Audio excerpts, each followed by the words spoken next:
একটা প্রচণ্ডভাবে সাপ্লিমেশন চলছে সাহিত্য একাডেমি, এবং সেটা তো আমি বলছি না, মাধব কৌশিক প্রেসিডেন্ট নিজে বলেছেন। শেষ মিটিংয়ে তিনি খুবই রিয়াক্ট করেন। এটা বিস্তারিত আপনাদের সত্যি বলতে পারবেন সুবোধ সরকার। সেই জন্য আমি ওনাকে ডাকছিলাম যে দিল্লিতে ঠিক কি হচ্ছে, যে সবকটা বডি তো সব দখল হয়ে গেল।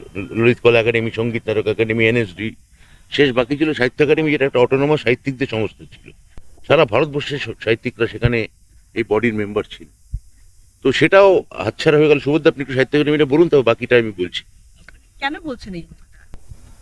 ইতিমধ্যে সে সংবাদ প্রকাশিত, সারা ভারতবর্ষ জুড়ে সে সংবাদ বেরিয়েছে। যেটা প্রাপ্ত বসু আপনাদের বললেন, সেই সত্য আমি সংবাদ থেকে জানতে পেরেছি। তো এটা পরিষ্কার করে বলা দরকার, উপস্থিত ছিলেন সেই মিটিংয়ে গিয়ে সেটি পাঠ করে প্রেসকে জানানো হয়।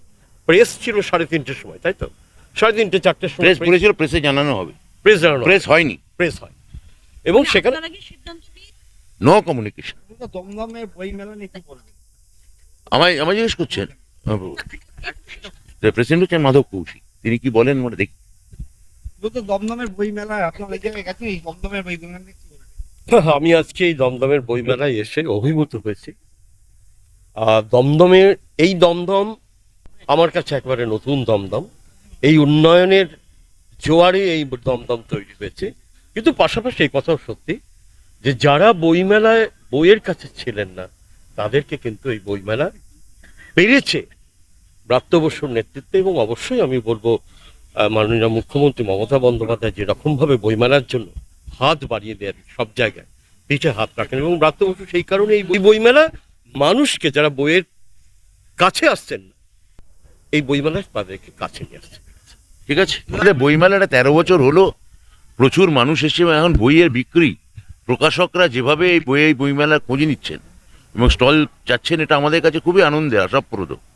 বইয়ের বিক্রি বাড়ছে, দমদমে প্রচুর বিক্রি হচ্ছে। আমি মাননীয় মুখ্যমন্ত্রী শ্রীমতী মমতা বন্দ্যোপাধ্যায়কে কৃতজ্ঞতা জানাবো, ধন্যবাদ জানাবো দেবাশিস বন্দ্যোপাধ্যায়কে, আমার পৌর প্রতিনিধিকে, সেই বইমেলার আহ্বায়ক, এবং যেভাবে এই বইমেলাটা সাজানো হয়েছে, করা হয়েছে, প্রকাশকদের সঙ্গে নিয়মিত যোগাযোগ রেখে তাদের যাতে সুবন্দোবস্ত করা যায়, তার একটা মানে জায়গা দমদমে করে দেওয়া হয়েছে। 13 বছরে দমদম বইমেলা পা দিল, আগামী দিনেও এই বইমেলা জারি থাকবে।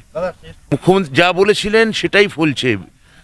মতুয়াদের সঙ্গে যে বিশ্বাসঘাতকতা করা হলো, ওই মতুয়া বাড়ির মন্ত্রীকে এর জন্যে কেন্দ্রীয় মন্ত্রীকে জবাবদিহি করতে হবে, যে মতুয়া বাড়ির মতুয়াদের সঙ্গে এই সিএএ এবং এসআইআর এর নামে যে বিশ্বাসঘাতকতা করা হলো। লক্ষ লক্ষ মতুয়া মানুষ এখন দিশেহারা, বিপর্যস্ত।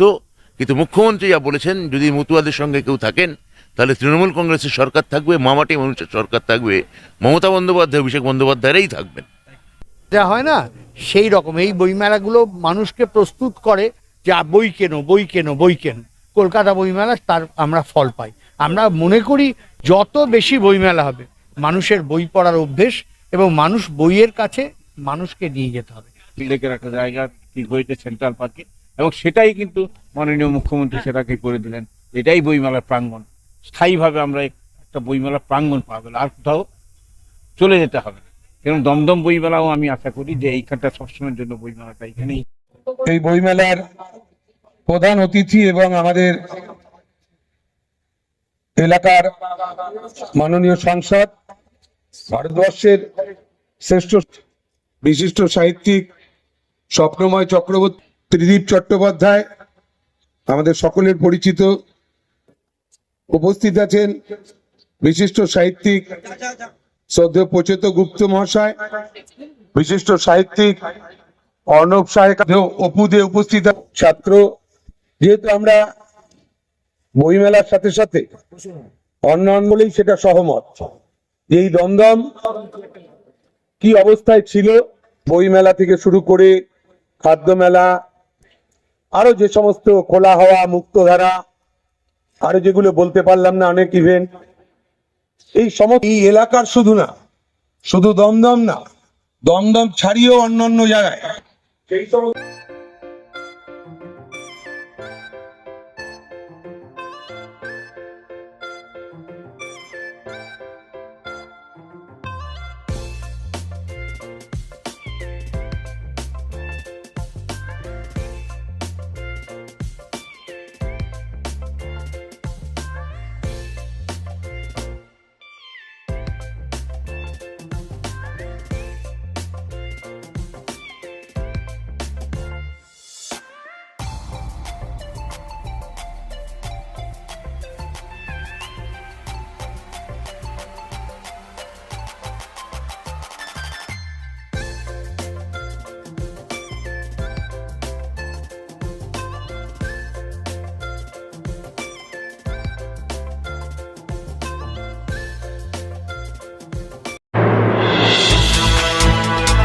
এতক্ষণ আপনারা দেখছিলেন নিউজ বাংলা টিভি। সঙ্গে থাকুন, দেখতে থাকুন নিউজ বাংলা টিভি।